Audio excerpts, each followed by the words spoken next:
Monsieur le Premier ministre, Mesdames, Messieurs les ministres, Madame le maire de Paris, Mesdames et Messieurs les parlementaires, Mesdames, Messieurs, cher Lassana Bathily, nous sommes réunis ce soir pour célébrer l'entrée d'un nouveau citoyen au sein de la communauté nationale.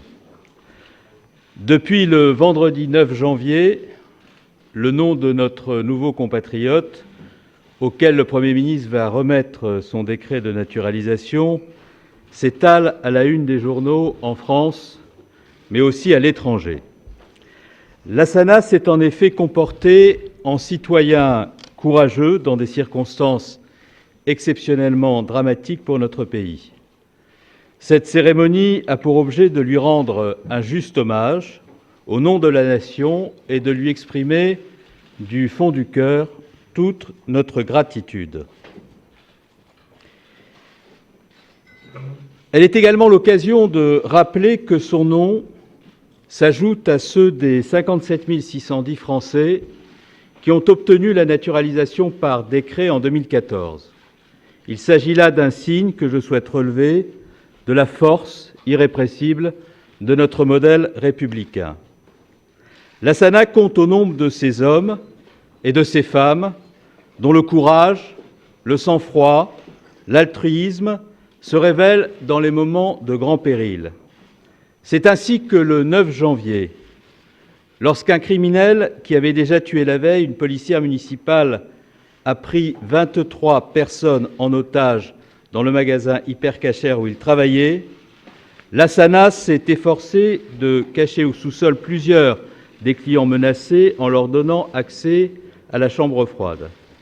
Il a trouvé le moyen de s'échapper grâce au monte-charge du magasin et pleinement conscient des risques qu'il prenait, a réussi à tromper la vigilance du tueur. Parvenu hors du magasin, il a pu renseigner les policiers, leur remettre les clés, dessiner pour eux le plan des lieux et contribuer ainsi fortement, selon leurs propres témoignages, au succès de leur assaut final. Lassana fait partie de ces êtres qui, dans leur extrême modestie, ne semblent pas conscients de leur propre part d'héroïsme. Appelé par le président de la République, félicité par Madame la maire de Paris, par le secrétaire d'État américain John Kerry, il a répété, je le cite, « Je ne vais pas prendre la grosse tête ».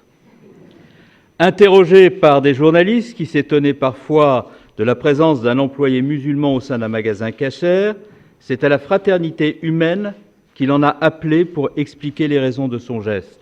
Je le cite là encore, « Nous sommes des frères, ce n'est pas une question de juifs, de chrétiens ou de musulmans, nous sommes tous dans le même bateau, il fallait qu'on s'aide pour sortir de cette crise. » Et il a confié la tristesse qu'il éprouvait en songeant à son ami Yohan Cohen, son collègue de travail, mort à 20 ans pour s'être lui aussi comporté en héros ce jour-là, abattu par Amédi Coulibaly au moment où il tentait de s'emparer très courageusement, héroïquement de l'arme du tueur.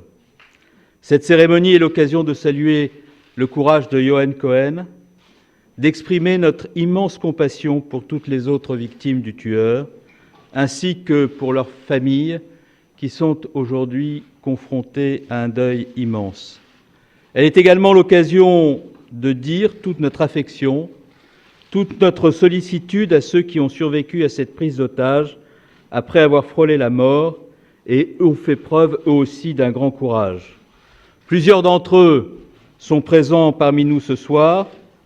Je sais, pour les avoir rencontrés avec le Premier ministre à l'instant, qu'ils demeurent marqués par cette terrible épreuve, mais leur attitude de très grande dignité force l'estime et le respect. À travers eux, nous savons que ce sont tous les Français de confession juive que l'assassin, dans sa haine antisémite, a voulu atteindre et a tenté de terroriser. Une fois encore, le 9 janvier, un terroriste se réclamant d'une conception dévoyée de l'islam aura choisi de tuer froidement des Français parce qu'ils étaient juifs, avec le projet hideux de semer la peur, la haine et la discorde au sein de la communauté nationale.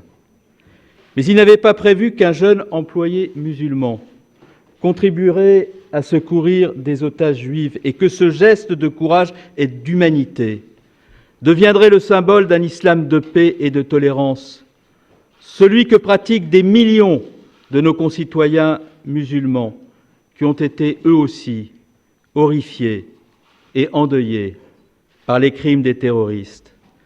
D'une certaine façon, ce qui a été mis à l'épreuve ce soir-là, dans ce magasin Hyper Cacher, c'est notre capacité à répondre à la violence et au fanatisme en nous rassemblant de façon fraternelle et confiante au sein de la République.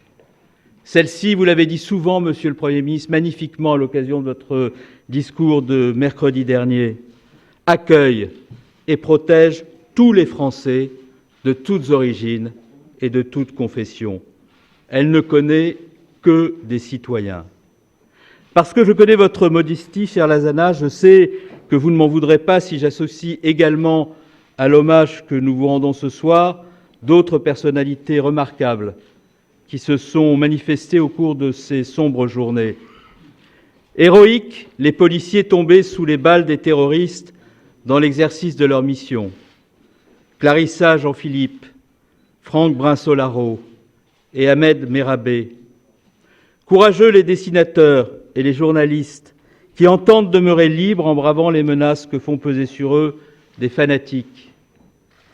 Admirables, les policiers du RAID et de la BRI, les gendarmes du GIGN qui ont mené l'assaut contre les terroristes et ont libéré leurs otages. Bouleversantes, ces personnes ayant échappé aux balles des tueurs et qui se sont précipitées au chevet des blessés. Émouvants et sincères, les millions de Français qui sont descendus dans la rue en dépit des rumeurs d'attentats pour dire ensemble leur tristesse immense et exprimer ensemble leur attachement indéfectible aux valeurs de la République. Alors, devons-nous croire à la mise en garde terrible de Bertolt Brecht ? Malheur aux peuples qui ont besoin de héros, interrogeait-il. Bien entendu, nous sommes tous portés à préférer pour notre pays les moments paisibles et à espérer qu'ils reviendront lorsque surviennent les crises. Mais je crois aussi que les peuples comme le nôtre sont heureux de pouvoir compter sur le dévouement de leurs citoyens lorsque les circonstances l'exigent. Les sociétés ont toujours les citoyens qu'elles méritent. L'histoire de la Sana est ainsi également une illustration de la réussite de ce qu'est la République, de notre modèle français, de ses institutions, des valeurs sur lesquelles il repose, l'école, le travail, l'égalité républicaine devant la loi. Ce modèle a été fortement attaqué par ceux qui voulaient l'atteindre. Il est important de rappeler aujourd'hui ses mérites lorsqu'ils apparaissent de façon aussi éclatante. Vous avez grandi, cher Lassana, au Mali, dans un village de la province de Kayes, et vous êtes arrivé en France à l'âge de 16 ans, en 2006, pour y rejoindre votre père. Quand je voyais mon père rentrer au pays, avez-vous dit, je rêvais de le rejoindre. Votre histoire, ainsi, est celle d'un grand nombre de vos compatriotes maliens, pour lesquels l'immigration, en France, mais aussi dans d'autres pays, constitue à la fois le rêve d'une vie meilleure, un signe d'ouverture au monde, sans cesser d'être un déchirement et un déracinement. Comme pour d'autres jeunes Maliens, comme pour tant d'autres immigrés venus de tous les horizons, la découverte de la France a sans doute été pour vous au début difficile, en dépit du soutien que vous avez trouvé auprès de votre famille et de vos proches. Mais votre parcours d'intégration qui aboutit aujourd'hui de façon si éclatante a véritablement commencé avec l'École de la République, puisque vous avez été élève de 2007 à 2009 au lycée professionnel Jean Jaurès, dans le 19e arrondissement de Paris, et que vous y avez brillamment passé votre CAP de peintre applicateur de revêtement. Cette réussite est apportée au crédit de votre travail, de votre volonté. Elle est également apportée au crédit de l'école. Les critiques n'ont pas manqué ces derniers jours parfois contre les écoles et contre les enseignants. Comment se fait-il, demandent certains, que de jeunes Français formés à l'école publique puissent basculer dans le terrorisme, comme si l'école pouvait à elle seule éliminer tout risque de radicalisation et prévenir les comportements violents de l'ensemble des élèves qui la fréquentent, fût-ce de longues années plus tard. Je voudrais pour ma part saluer au contraire le travail des enseignants qui font un travail difficile, admirable, pour inculquer les valeurs de la République à leurs élèves et qui permettent à de jeunes enfants, venus d'ailleurs comme vous, la SANA, d'acquérir une formation professionnelle, leur ouvrant l'accès à l'emploi.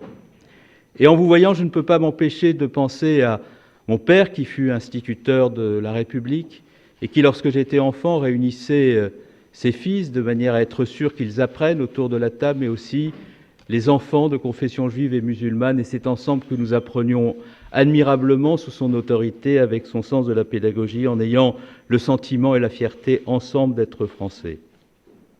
Le travail ensuite a été pour vous, comme pour des millions d'immigrés en France par le passé, une autre étape importante de votre parcours. Les immigrés ont été attirés dans notre pays par les besoins de main-d'œuvre nés de la révolution industrielle. Et ils ont été, comme l'a rappelé voici peu le président de la République, les héros anonymes des 30 Glorieuses, construisant pendant 30 ans en France un immeuble sur 2, une machine sur 7 et 90% des kilomètres de nos autoroutes. Encore aujourd'hui, les entreprises ont un rôle majeur à jouer dans l'intégration des immigrés. Et je veux saluer à ce titre vos employeurs du magasin Hypercacher qui sont parmi nous ce soir, qui vous ont fait confiance en vous recrutant en 2012 et qui peuvent se féliciter aujourd'hui, à plusieurs titres, de leur choix. Enfin, comme l'a souligné à plusieurs reprises le Premier ministre, l'égalité républicaine et le respect de la règle de droit comptent également au nombre des conditions d'une politique d'intégration fructueuse. Pour résider sereinement et paisiblement dans notre pays, pour y mener une existence utile, les immigrés doivent pouvoir tabler sur les règles stables, sans être exposés à l'arbitraire. Vous en avez fait vous-même l'expérience en 2011, lorsque vous avez fait l'objet du refus d'un titre de séjour, près de 5 ans après votre arrivée en France. Vous avez bénéficié d'un jugement favorable du tribunal administratif de Paris, qui a annulé ce refus de titre pour erreur manifeste d'appréciation. En l'absence d'une telle protection juridique, vous n'eussiez pas été à même de contribuer à aider à sauver nos compatriotes menacés par un terroriste. Il n'est pas inutile de le rappeler au moment où la France, patrie des droits de l'homme, doit affirmer son attachement à la Convention européenne des droits de l'homme qui garantit leur respect. Disposant d'une formation sanctionnée par un diplôme, exerçant un emploi stable, bénéficiant d'un droit au séjour, vous auriez pu continuer à mener en France une existence utile, entouré de la solidarité amicale de vos compatriotes maliens, sans entreprendre d'autres démarches. Mais vous aviez formé de longue date un autre projet. Dans mon enfance, avez-vous dit, je rêvais d'être français. Et vous avez donc déposé en juillet dernier une demande de naturalisation.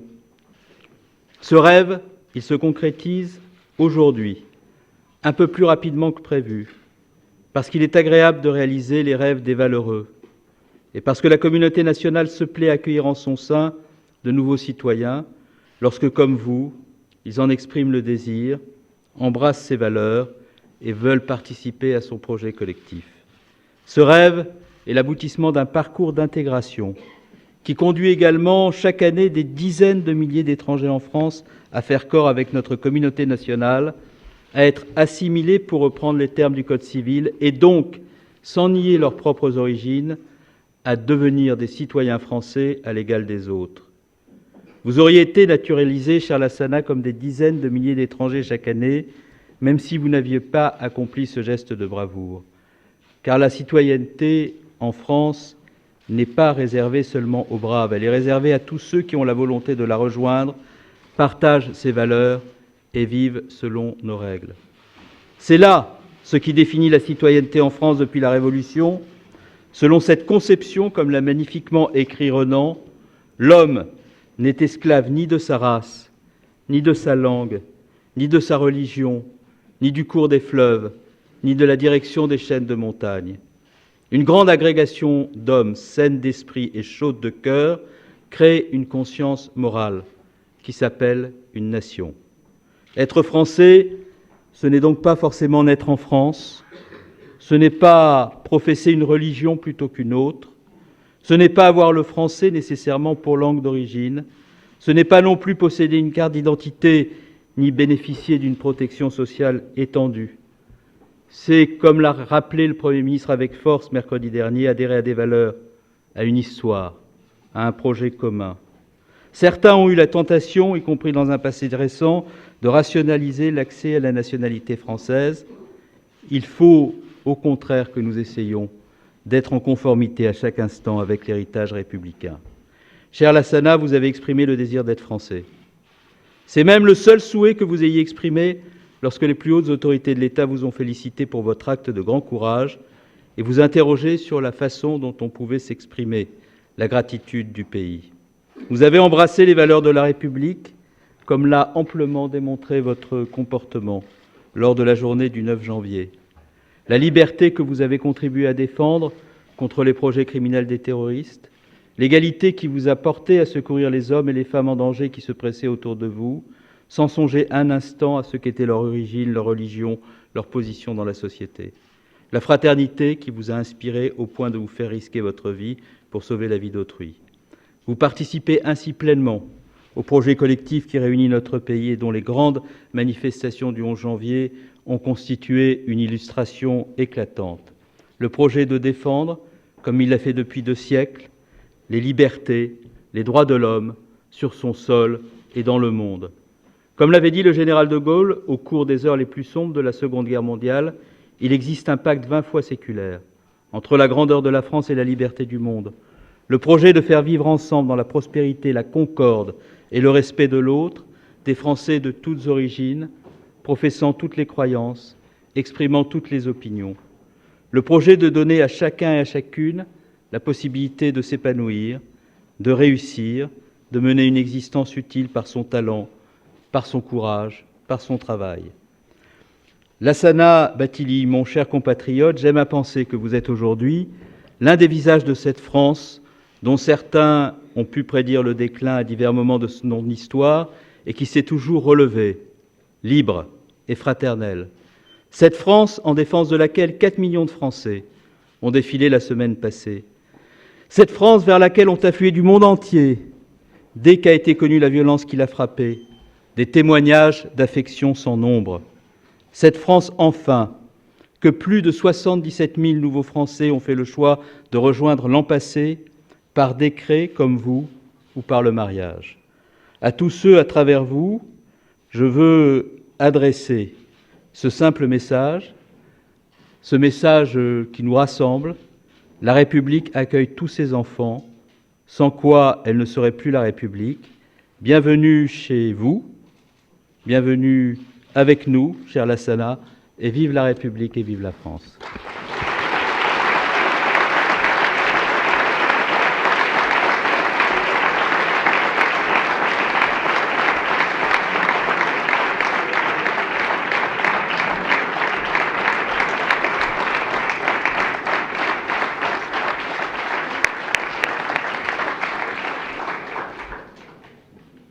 Mesdames et messieurs, Bernard Cazeneuve a tout dit avec les mots qu'il sait si bien choisir. Je souhaitais être à vos côtés ce soir, d'abord avec plusieurs membres du gouvernement et de nombreuses personnalités, pour saluer non seulement votre geste, votre acte de bravoure, mais aussi ce que vous êtes, votre comportement et la manière dont vous avez, vous, appris à être français, vous le devenez, et à aimer ce pays. Deuxième raison, elle m'est déjà un peu plus personnelle, c'est parce que maire d'une ville pendant 11 ans, Évry, qui accueille et qui a accueilli tant de Maliens, et notamment de la région de Caille, ville et territoire que je connais, où je me suis rendu plusieurs fois, et avec qui nous avons tant de liens. Et par le hasard des rencontres, des faits, des parcours, mais est-ce vraiment un hasard? Ce Mali que la France a défendu par le choix qui a été fait par le président de la République d'intervenir. le 11 janvier 2013, pour aider, pour secourir un pays qui était agressé par des groupes terroristes. Ce Mali, pays à immense majorité de musulmans, qui a vu Tombouctou, cette ville séculaire, au lieu de l'islam et de la culture, saccagée par ces mêmes terroristes, et qui a accueilli avec l'émotion que nous connaissons tous le chef de l'État quelques mois après, pour fêter sa libération. Et puis, je me dis, là c'est encore un mot plus personnel et je vous demande de bien vouloir me le pardonner, comme d'autres ici dans cette salle qui ont fait il y a quelques années dans d'autres conditions, je le reconnais, avec d'autres parcours, chère Anne, de devenir français, qui n'avons pas connu d'ailleurs de cérémonie de ce type, et on peut le comprendre, et heureusement, le souhaiter, eh bien c'est pour moi une autre émotion. Quand je suis devenu ministre de l'Intérieur, et à la demande du président de la République, c'était l'un de ses engagements, nous avons relancé les processus de naturalisation. Non pas pour brader, comme ça a été parfois dit, cette belle nationalité française, mais parce que nous considérons que accueillir de nouveaux Français, c'est une chance pour le pays. Et pour ceux qui deviennent Français, c'est aussi une chance pour eux. Et pour toutes ces raisons, je suis très fier d'être avec vous. Et c'est mon dernier mot. Je pense que vous vivez ces moments exceptionnels. Et j'espère que très vite vous reviendrez à ce qu'on pourrait appeler la vie normale. Vous vous rendez compte ? Pouvoir être là. J'ai cru comprendre que c'était à peu près le seul qui vous intéressait, Lilian Thuram. C'est déjà une marque toute particulière. Pour moi, qui le connais un peu, lui qui a joué au FC Barcelone, c'est une émotion supplémentaire. Mais, dans cette salle, cher Bernard Cazeneuve, avec la maire de Paris, avec des ministres, avec de nombreuses personnalités, des parlementaires, je le disais, avec des représentants de différents cultes, avec les plus hauts représentants de nos compatriotes français juifs, du consistoire, avec les représentants du culte musulman, avec des compatriotes, des concitoyens maliens, avec ceux qui ont été pris dans ce drame, en pensant évidemment à ceux qui ont vécu ça très douloureusement, et en pensant d'abord, bien sûr, aux victimes et à toutes les victimes. Mais ici, au fond, il n'y a pas d'origine, il n'y a pas de culte, il n'y a pas de parlementaires, il n'y a que des Français. Il n'y a que des Français fiers de leur pays et qui éprouvent une très grande fierté apaisée.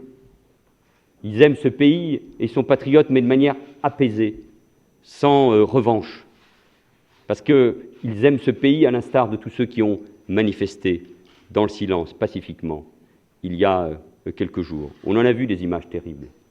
Et on sait que nous faisons face à des menaces que personne ne peut négliger.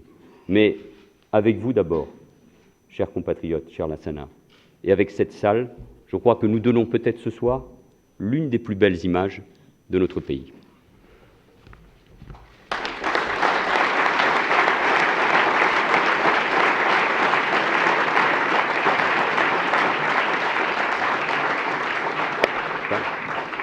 Alors, il y a plusieurs choses qu'on vous remet à l'occasion de cette cérémonie, comme il en existe partout dans les préfectures ou dans les mairies.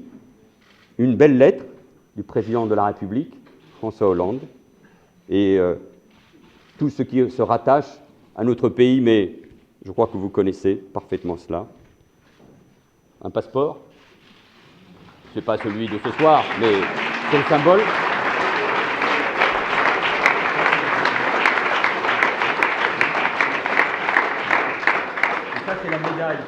Ça, c'est la médaille que l'on remet effectivement toujours à ceux qui deviennent français, ce bleu, blanc, rouge, mais qui symbolisait aussi toutes ces victimes du terrorisme.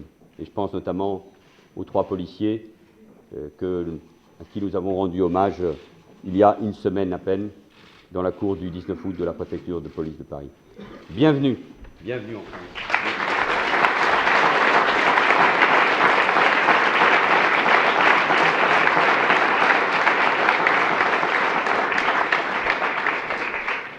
Je voudrais remettre à la finale deux petits cadeaux personnels, un livre que j'ai beaucoup aimé d'Ernest Renan, Quelques nations, et puis un très beau livre de Raymond Depardon, qui est un livre de photographie, qui s'intitule La France.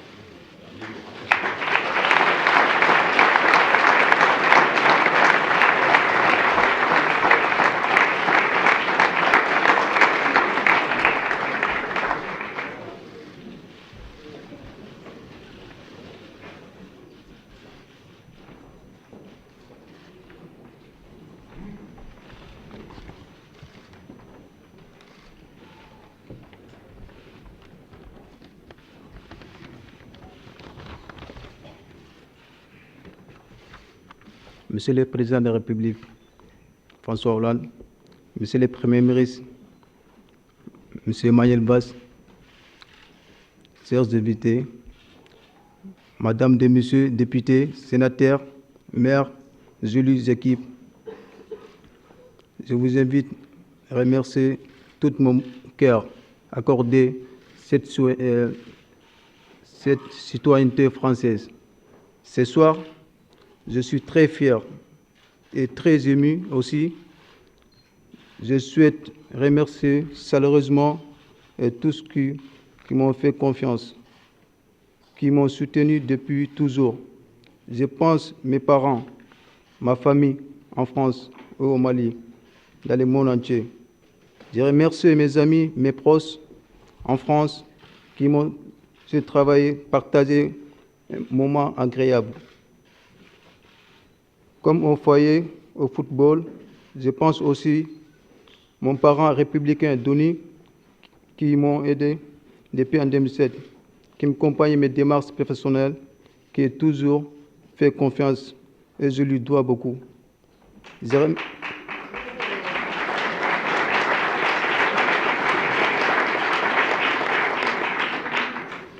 remercie les associations qui m'ont soutenu en France, Raison, Éducation sans frontières, Ligue des droits de l'homme,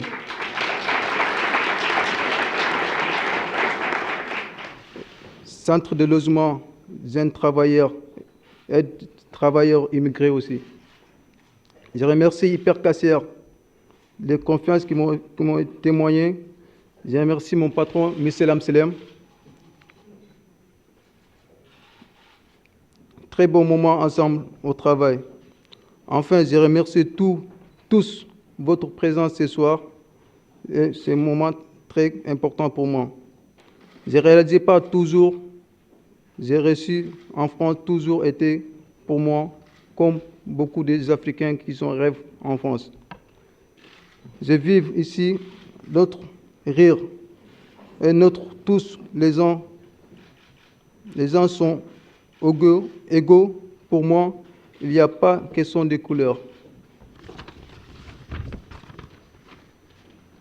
La France, c'est un pays des droits de l'homme, c'est un pays d'accueil. Mon histoire, c'est même que plus les gens qui arrivent en France pour essayer d'arriver, m'aider, ma famille au bled. Comme les gens du foyer, mes amis qui viennent partout seront toujours proches. En 10 ans, derniers jours, les gens me prennent comme un héros, mais moi je ne suis pas un héros. Pour moi, je suis Lassana, je resterai moi-même. Je resterai mon bon flex. Les bons moments, je penserai partout, dans le monde entier. Dans ma situation sera fait la même chose, parce que mon cœur a parlé, qui m'ont fait agir toujours là. Il n'y a pas de question de communauté, partenariat, telle ou telle religion. Hypercacher, tout le monde entier, bien beaucoup musulmans. Il y a même des directeurs musulmans, directeurs adjoints aussi, qui sont musulmans. Depuis cette attaque, il y a beaucoup de pression. Je n'étais pas préparé à ça. J'aimerais beaucoup répondre à toutes ces demandes et j'aimerais passer plus beau message du monde, mais je n'ai pas encore assez de temps pour réfléchir. Je suis très heureux, mais très difficile aussi. J'ai perdu quelqu'un que j'aime beaucoup et toujours rigoler ensemble. Dès le début, on s'entend bien. Yohan, on se taquine tout le temps. On s'appelle Boss Boss sans nos prénoms. Ce soir, je vais dire nécessaires condoléances aux familles, aux amis qui ont perdu leurs proches en disant cette attente. J'aimerais que tout le monde comprenne, vu et répondre normal. J'ai besoin d'aller rejoindre ma famille en Afrique pour le rassurer et besoin de leurs regards, leurs conseils et leurs bénédictions.